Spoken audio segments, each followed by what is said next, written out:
سورہ یاسین سبحان الذی خلق الازواج کلها مما تنبت الارض ومن انفسهم ومما لا يعلمون. بابرکت ہے وہ اللہ جس نے ساری دنیا کے جوڑے 3 چیزوں سے خلق کیے.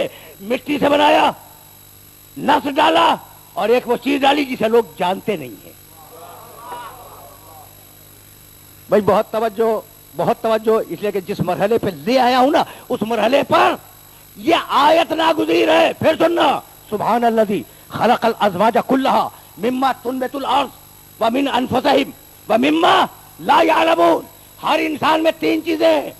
مٹی سے جسم بنا, لا يعلمون روح اوپر سے آئی, اور نفس نے ان دونوں کو جوڑ دیا.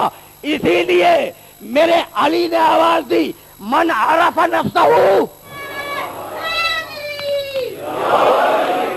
دیکھو بڑا مشہور جملہ ہے نا میرے علی کا, اور علی نے نقل کیا ہے اس جملے کو پیغمبر سے. سننا, من عرف نفسہ فقط عرف ربہ.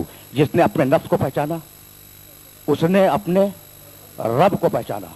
بھائی بہت توجہ رکھنا, اگر نفس پہچان گئے رب سمجھ میں آ گیا. اب میں پوچھتا ہوں کہ نفس تمہارے جسم میں ہے یا نہیں ہے؟ جگہ معین کرو, کہاں ہے؟ سر میں ہے, سینے میں ہے, دائیں ہاتھ میں ہے, بائیں ہاتھ میں ہے ہر جگہ, لیکن جگہ معین نہیں ہے. اگر نفس کو پہچان گئے تو رب کو پہچان گئے. ہے ہر جگہ, ہے نا, ہے ہر جگہ. اچھا جب ہر جگہ ہے تو جیسے تمہارا جسم نظر آ رہا ہے ویسے اسے بھی دکھلا دو. کبھی ہر جگہ ہے مگر نظر نہیں آتا.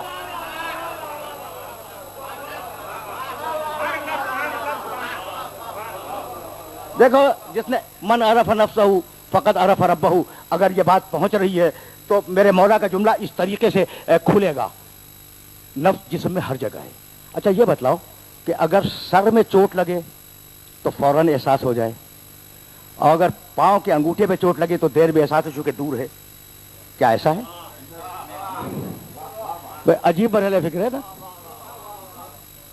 دماغ سر میں ہے, ٹھیک, تو اگر سر میں چوٹ لگ جائے تو دماغ کو فوراً خبر ہو جائے, اور پاؤں کے انگوٹھے کو اگر چوٹ لگے تو ذرا دیر میں خبر ہو.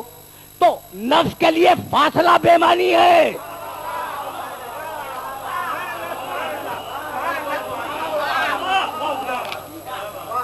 نفس کے لیے فاصلہ بے معنی ہے. بھائی عجیب غریب بات ہے. اسی طرح ہر جگہ ہے, اس کے لیے فاصلہ بے معنی ہے. اور اب ایک جملہ اپنے ذہنوں میں محفوظ رکھ لینا کہ اگر نفس نکل جائے تو یہ جسم سڑ جائے. اگر کائنات سے خدا کو نکال دو کائنات فنا ہو جائے. کلو نفسن کلو نفسن ذائقۃ الموت, کلو روحن نہیں, کلو جسمن نہیں, کلو نفسن موت آتی ہی نفس کو ہے. اور جب نفس کو موت آ گئی تو جسم مٹی میں گیا, روح کہیں اور چلی گئی. یہی تو ہوا نا, اللہ یتوفی الانفس حین موتہا. یہ سورہ زمر 39واں سورہ ہے قرآن کا, اور اس سورہ کی ایک عجیب و غریب آیت تمہیں ہدیہ کر رہا ہوں. اس آیت کو آرام سے ترجمے کے ساتھ سننا. اللہ یتوفی الانفس حین موتہا واللتی لم تمت فی منامہا. اللہ جب موت کا وقت آ جاتا ہے تو نفس کو کھینچ لیتا ہے, نفس کو مار دیتا ہے. جب موت کا وقت آ جاتا ہے, اللہ یتوفی الانفس حین موتہا واللتی لم تمت فی منامہا, اور جس کی موت کا وقت نہیں آتا وہ سویا ہوا ہے تو اللہ نیند میں بھی اس کے نفس کو نکال لیتا ہے. نیند میں بھی اس کے نفس کو نکال لیتا ہے. واللتی لم تمت فی منامہا فیم, دونوں حالتوں میں نفس نکلا. موت میں نفس نکل گیا, نیند میں نفس نکل گیا. بھائی سننا, اس لیے کہ یہ بڑا نازک مرحلہ ہے, اور میں چاہ رہا ہوں کہ جو بچے بیٹھے ہوئے ہیں یہ اس آیت کو اپنے ذہنوں میں محفوظ کریں. اللہ یتوفی الانفس حین موتہا واللتی لم تمت فی منامہا فیمسک التی قضی علیہا الموت.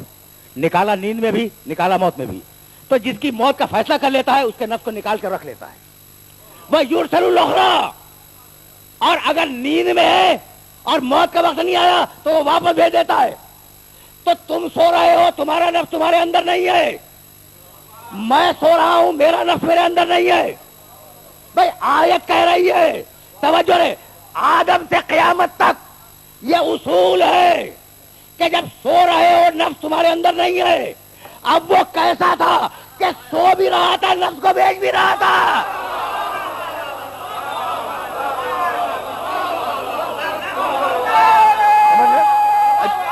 عجیب مرحلہ ہے.